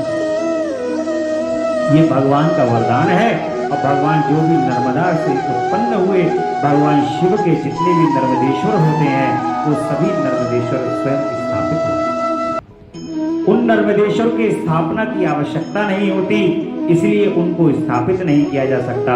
जहां पर भी नर्मदा नदी से निकले भगवान शिव के लिंग हैं और यदि आप उन पर वहीं पर ही जल चढ़ाते हैं तो वे जल भगवान शिव स्वयं स्वीकार कर लेते हैं। वो भगवान शिव का साक्षात स्वयं का स्वरूप है। ऐसी तपस्या असुर बाणासुर की तपस्या से प्राप्त हो रही है सबको। असुर ने जो तपस्या की है उस असुर की तपस्या का भोग भी हम सब भोग रहे हैं इस पृथ्वी के ऊपर।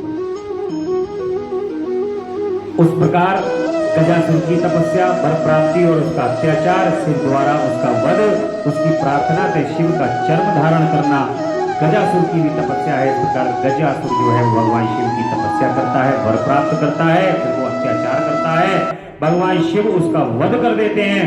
और भगवान शिव की प्रार्थना से, जब भगवान शिव से वो प्रार्थना करता है तो भगवान शिव गज की चर्म को धारण करते हैं। कृत्तिवासा नाम से विख्यात होना, बता कृत्तिका श्री लिंग की स्थापना करना और कृत्तिवासा नाम से विख्यात हो जाती है वो जगह और कृत्तिवासेश्वर लिंग की स्थापना हो जाती है। इस प्रकार गजासुर नाम का भगवान का ये भक्त होता है। ऐसे ही भगवान का ये भक्त जो है इस भगवान की तपस्या को करके और स्वयं ऐसा उसको सौभाग्य मिल जाता है कि भगवान उसको वस्त्र के रूप में धारण करते। ये तो उसका परम सौभाग्य है कि आप देख लीजिए गजासुर ने असुर होने के साथ साथ कितनी घोर तपस्या की होगी कि भगवान ने उसको अपने वस्त्र के रूप में धारण कर लिया। गुंडलवाद नामक दैत्य का व्याघ्र से शिव भक्त पर आक्रमण करने का विचार और शिव द्वारा उसका वध कर दिया। दुंदुलवाद नाम का एक दैत्य था जो व्याघ्र रूप से शिव भक्तों पर आक्रमण करता था। भगवान शिव अपने भक्त वत्सल हैं और भक्त वत्सल भगवान ने उस दैत्य को मार दिया, उसका वध कर दिया। विदल और उत्कल नामक दैत्यों का पार्वती पर मोहित होना और पार्वती जी का कुंदुक प्रहारा द्वारा उनका काम तमाम करना, कुंदकेश्वर की स्थापना और उसकी महिमा। अब जो भी भक्त होते हैं, अब जैसे विदल और उत्कल नामक ये दैत्य थे, जो सनत कुमार जी कहते हैं कि जिस प्रकार परमेश्वर शिव ने संकेत से दैत्य को लक्ष्य कराकर अपनी प्रिया द्वारा उसका वध कराया था, उसके उस चरित्र को तुम परम प्रेम पूर्वक श्रवण। विदल और उत्कल नामक दो महादैत्य थे। उन्होंने ब्रह्मा जी से किसी पुरुष के हाथ से मरने का वर प्राप्त करके, किसी पुरुष के हाथ से मैं न मरूं, सब देवताओं को जीत लिया। तब देवताओं ने ब्रह्मा की कष्ट कहानी सुनकर ब्रह्मा जी ने उनसे कहा कि तुम लोग शिवा सहित शिव का आदर पूर्वक स्मरण करके धैर्य धारण करो। वे दोनों दैत्य निश्चय ही देवी के हाथों मारे जाएंगे। शिव सहित शिव परमेश्वर कल्याण करता और भक्त वत्सल है, वे शीघ्र ही तुम लोगों का कल्याण करेंगे। मुने, देवों से यूं कहकर ब्रह्मा जी शिव का स्मरण करते हुए मौन हो गए। तब देवगण भी आनंदित होकर अपने अपने धाम को। एक समय नारद जी ने पार्वती जी के सौंदर्य की प्रशंसा उन दोनों दैत्यों पर जाकर के कर दी। नारद जी पहुंच गए, क्योंकि नारद जी अगर सूचना इधर से उधर ना करें तो सारे कार्य देवताओं पे लटक जाते हैं। नारद जी ये पूर्ण कार्य करते हैं और दैत्यों से पार्वती माँ के सुंदर स्वरूप का वर्णन कर देते हैं। तो दुराचारी, उनका मन अत्यंत चंचल हो रहा था। वे गणों का रूप धारण करके अंबिका के निकट आते हैं। तब दुष्टों का संहार करने वाली शिवा अवहेलना पूर्वक उनकी ओर देखकर उनके नेत्रों से प्रकट हुई चंचलता के कारण तुरंत उन्हें पहचान लेती हैं। फिर वो सर्वस्वरूपी महादेव दुर्गति नाशिनी दुर्गा को कटाक्ष द्वारा सूचित कर दिया कि ये दोनों दैत्य हैं। पार्वती ने अपने स्वामी महापौत्री की परमेश्वर संकी के सब भगवान शंकर के उन नेत्र संकेत को समझकर तदंतर सर्वज्ञ शिव की अर्धांगिनी पार्वती ने उन संकेत को समझ लिया और उसी गेंद से एक साथ ही दोनों पर चोट। तब महादेव की उस प्रहार से आहत हो महाबली दुष्ट दैत्य चक्कर काटते हुए उसी प्रकार भूतल पर गिर पड़े, जैसे वायु के झोंके से चंचल होकर दो पके हुए ताड़ के फल अपनी डंठल से टूट करके गिर जाते हैं, अथवा जैसे वज्र के आघात से महागिरी के दो सुकर कह जाते हैं। इस प्रकार ब्रह्मा जी कहते हैं कि मुनि सत्तम, मैंने तुमसे रुद्र संहिता के अंतर्गत इस युद्ध खंड का वर्णन किया। यह खंड संपूर्ण मनोरथों का फल प्रदान करने वाला, इस प्रकार मैंने पूरी की पूरी रुद्र संहिता का वर्णन कर दिया है। यह शिव को सदा परम प्रिय है और भुक्ति मुक्ति का फल प्रदान करने वाला। इस प्रकार शिवानुगामी ब्रह्मपुत्र नारद शंकर के उत्तम यश को तथा शिव सतनाम को सुनकर कृतार्थ हो गए। यूं मैंने संपूर्ण चरित्रों में प्रधान तथा कल्याणकारक यह ब्रह्मा और नारद का संवाद पूर्ण रूप से कह दिया। अब तुम्हारी और क्या सुनने की इच्छा है? इस प्रकार से बोलिए रुद्र संहिता का युद्ध खंड यहाँ पर संपूर्ण हो जाता है। बोलिए भूत भावन भगवान की जय, जगदम्बा रानी की जय, सभी भक्तों की जय। भगवान आपकी कथा में जिस प्रकार से कुछ संक्षेप में वर्णन करना पड़ रहा है, हे प्रभु, इसको पूर्ण रूप से अपने श्री चरण कमल के अंदर आप इसको स्वीकार करो, क्योंकि कुछ चीजों का वर्णन हमारी वाणी करने में भी समर्थ नहीं है और कुछ चीजों का वर्णन करने के लिए समय का भी थोड़ा सा अभाव हो रहा है। समय का तो प्रभु कोई अभाव नहीं है, परंतु यह है कि जितनी आप चाह रहे हो उतना हम वर्णन कर दे रहे हैं। इस वर्णन को ऐसे ही अपने श्री चरण कमल के अंदर स्वीकार करते हुए इसको पूर्णता प्रदान करो। कि ऐसी भगवान के श्री चरण कमल में प्रार्थना है हम सबकी और भगवान के भक्तों की, क्योंकि भले चाहे वे असुर हैं परंतु भगवान के परम भक्त हैं और भगवान के भक्तों की बात यदि एक भी आ जाए तो बात को पूर्ण होने में, संपूर्ण होने में समय नहीं लगता। परंतु हमें भगवान के इन भक्तों से एक सीख तो अवश्य लेनी होगी कि जीवन के अंदर यदि भक्ति करनी है तो भक्ति के अंदर दृढ़ता अवश्य होनी चाहिए। भगवान तो आपके निकट सदैव होते हैं, इस इसलिए भक्ति को दृढ़ रूप से करना चाहिए। अपने भगवान के श्री चरण कमल के ऊपर विश्वास आपको दृढ़ हो। बोले भक्त वत्सल भगवान की जय। तेरा पल पल बीता जाए मुख से जप ले नमः शिवाय ओम नमः शिवाय ओम नमः शिवाय ओम नमः शिवाय ओम नमः शिवाय।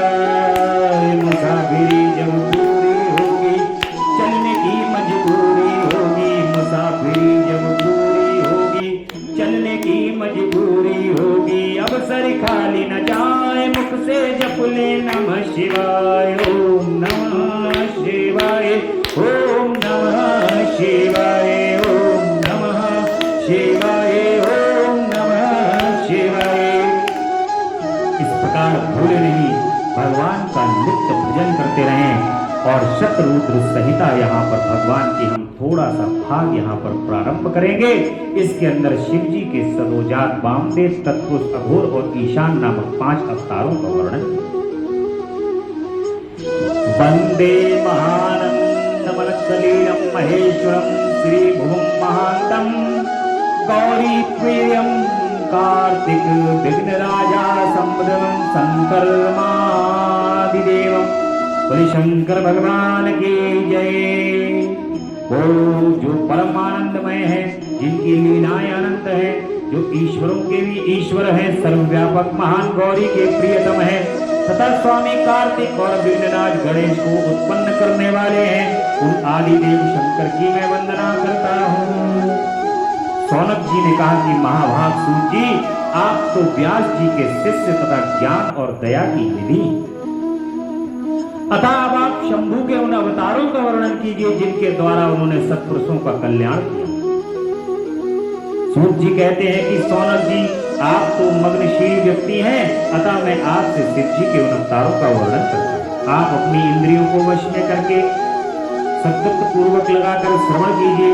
पूर्व काल में शरद कुमार जी ने नंदीश्वर से जो सत्पुरुषों की बात कही और शिव स्वरूप ही है यही प्रश्न किया था। उस समय नंदीश्वर ने शिव जी का स्मरण करते हुए उन्हें यूं उत्तर दिया था।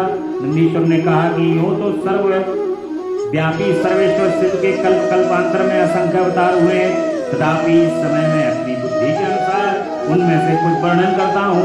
19वां कल्प जो श्वेत लोहित नाम से विख्यात है, उसमें शिव जी का सदोजात नामक अवतार हुआ था, वह उनका प्रथम अवतार कहलाता है। उस कल्प में जब ब्रह्म का ध्यान कर रहे थे, उसी समय श्वेत और लोहित वर्ण वाला शिखाधारी कुमार उत्पन्न हुआ। उसे देखकर ब्रह्मा ने मन ही मन विचार किया। जब उन्हें यह ज्ञात हो गया कि वह पुरुष ब्रह्म स्वरूपी परमेश्वर है, तब उन्होंने अंजलि बांधकर उनकी वंदना की। फिर जब भुवनेश्वर ब्रह्मा को पता लग गया कि ये सदोजात कुमार शिव ही हैं, तब उन्हें महान हर्ष हुआ। वे अपनी सद्बुद्धि से बारंबार उस पर ब्रह्म का चिंतन करने लगे। ब्रह्मा जी ध्यान कर ही रहे थे कि वहां श्वेत वर्ण वाले 4 यशस्वी कुमार प्रकट हुए। वे परम उत्कृष्ट ज्ञान संपन्न पर ब्रह्म के स्वरूप थे। उनके नाम सुनंदन, नंदन, शिवनंदन और उपनंदन थे। ये सबके सब महात्मा थे और ब्रह्मा जी के शिष्य हुए। उनमें से वे ब्रह्मलोक व्याप्त हो गया। तदंतर सदोजात स्वरूप से प्रकट हुए परमेश्वर शिव ने परम प्रसन्न होकर ब्रह्मा को ज्ञान तथा सृष्टि रचना की शक्ति प्रदान की। तदंतर रक्त नाम से प्रसिद्ध भीष्मा कल्प आया। उस कल्प में ब्रह्मा जी ने रक्त वर्ण का शरीर धारण किया। जिस समय ब्रह्मा जी के पुत्र की कामना से ध्यान कर रहे थे, उसी समय उनमें से एक पुत्र प्रकट हुआ। उसके शरीर पर लाल रंग की माला और लाल वस्त्र शोभा पा रहे थे। उसके नेत्र भी लाल थे और वह आभूषण भी लाल रंग के ही धारण किए हुए थे। उस महान आत्मबल से संपन्न कुमार को देखकर ब्रह्मा जी ध्यानस्थ हो गए। जब उन्हें ज्ञात हो गया कि वे वामदेव शिव हैं, तब उन्होंने हाथ जोड़कर उस कुमार को प्रणाम किया। तत्पश्चात उन्हें विरजा, विवाह, विशोक और विश्वाहा नाम से 4 पुत्र उत्पन्न हुए, जो सभी लाल वस्त्र धारण किए थे। ये वामदेव रूपधारी परमेश्वर शंभु ने परम प्रसन्न होकर ब्रह्मा जी को ज्ञान तथा सृष्टि रचना की शक्ति प्रदान की। ये वामदेव नामक भगवान का दूसरा अवतार हुआ। इसके बाद 21वां कल्प आया, जो पीतवासा नाम से कहा जाता है। उस कल्प में महाभाग ब्रह्मा पीत वस्त्र धारण पीत वस्त्रधारी रहे हुए जब वे पुत्र की कामना से ध्यान कर रहे थे, उस समय उनमें से एक महातेजस्वी कुमार उत्पन्न हुए।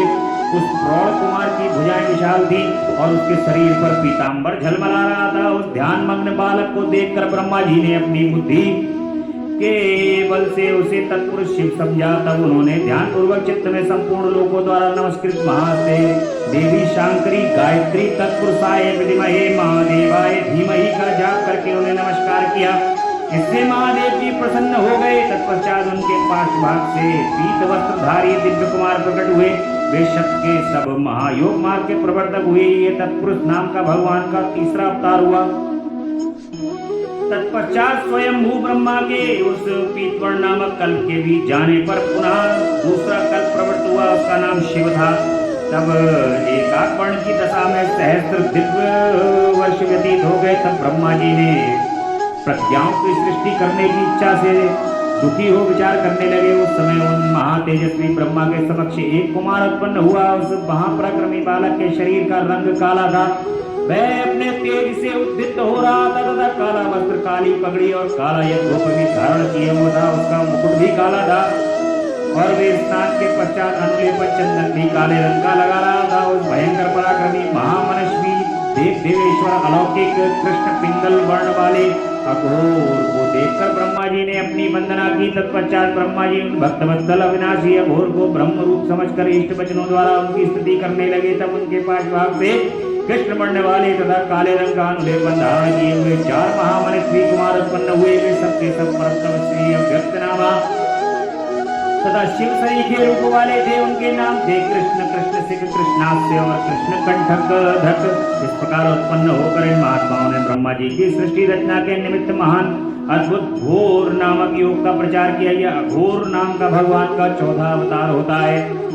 और मुनीश्वर तदंतर ब्रह्मा का दूसरा कल्प प्रारंभ हुआ। वह परम अद्भुत था और विश्व रूप नाम से विख्यात था। उस कल्प में ब्रह्मा जी ने पुत्र की कामना से महान शिव जी का ध्यान कर रहे थे। उसी समय महान सिंहनाद करने वाली विश्व रूपा सरस्वती प्रकट हुई। उसी प्रकार परमेश्वर भगवान ईश्वान प्रादुर्भाव हुए, जिनका वर्ण शुद्ध स्फटिक के समान उज्ज्वल था और जो समस्त आभूषणों से विभूषित थे। उन अजन्मा सर्वव्यापी सर्वथा उसको प्रदान करने वाले सर्वरूप सुंदर रूप वाले तथा स्वरूप ईशान को देखकर ब्रह्मा जी ने उन्हें प्रणाम किया। तब शक्ति सहित विभू ईशान ने भी ब्रह्मा को सर्वांग मार्ग से उपदेश देकर 4 सुंदर बालकों की कल्पना की। उत्पन्न हुए शिशुओं का नाम था जटी, मुंडी, शिखंडी और अर्धमुंड। वे युगानुसार सब धर्म का पालन करने वाले योगक योग गति को प्राप्त हो गई है। ईशान नाम का भगवान का 5वां अवतार होता है। इस प्रकार से भगवान के ये 5 अवतारों का वर्णन किया गया है। बोलिए शंकर भगवान की जय, महामृत्युंजय भगवान की जय। अष्टमूर्तियों का और अर्धनारी रूप का सविस्तार वर्णन आपको कल सुनने को प्राप्त होगा। आज सप्तमूर्ति संहिता भगवान की प्रारंभ हो गई है और भगवान की जो मूर्तियां हैं और भगवान का जो अर्धनारीश्वर का अवतार है वो आप कल बहुत प्रेम पूर्वक सप्तमूर्ति संहिता के अंतर्गत कल भगवान का सुनने को प्राप्त होगा। उसके बाद कल ही भगवान की कोटि रुद्र संहिता प्रारंभ होगी। इन कोटि रुद्र संहिता के अंदर कल बड़ा ही सुंदर दिन है, सोमवार का दिन है। भगवान के ज्योतिर्लिंगों के दर्शन करने की, भगवान के ज्योतिर्लिंगों के दर्शन भी आप लोग करेंगे। उनकी कृपा से भगवान कृपा करेंगे। उनके ज्योतिर्लिंगों के दर्शन भी मानसिक रूप से यहीं से हम सब करेंगे। अष्टमूर्तियों के दर्शन, भगवान के अर्धनारीश्वर के दर्शन और भगवान के ज्योतिर्लिंगों के दर्शन कल सोमवार वाले दिन हम लोग प्रार्थना करेंगे कि श्रावण का सोमवार है और भगवान के अष्टमूर्तियों के और भगवान के अर्धनारीश्वर और ज्योतिर्लिंगों के दर्शन भगवान बहुत ही सुंदर रूप से हमें कराएं। ऐसे भगवान के श्री चरण कमल में प्रार्थना करते हुए आज की कथा यहाँ पर विश्राम लेंगी। बोलिए शंकर भगवान की जय, महामृत्युंजय भगवान की जय।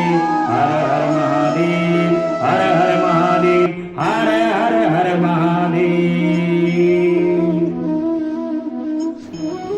बड़े प्रेम से भगवान की स्तुति करेंगे। जय अविनाशी जय कैलाशी शंकर शंभु हरे हरे करे स्तुति भुवनेश्वर जगवंदन से डरे डरे ना जाने हम रूप तुम्हारा नाम स्वरूप ही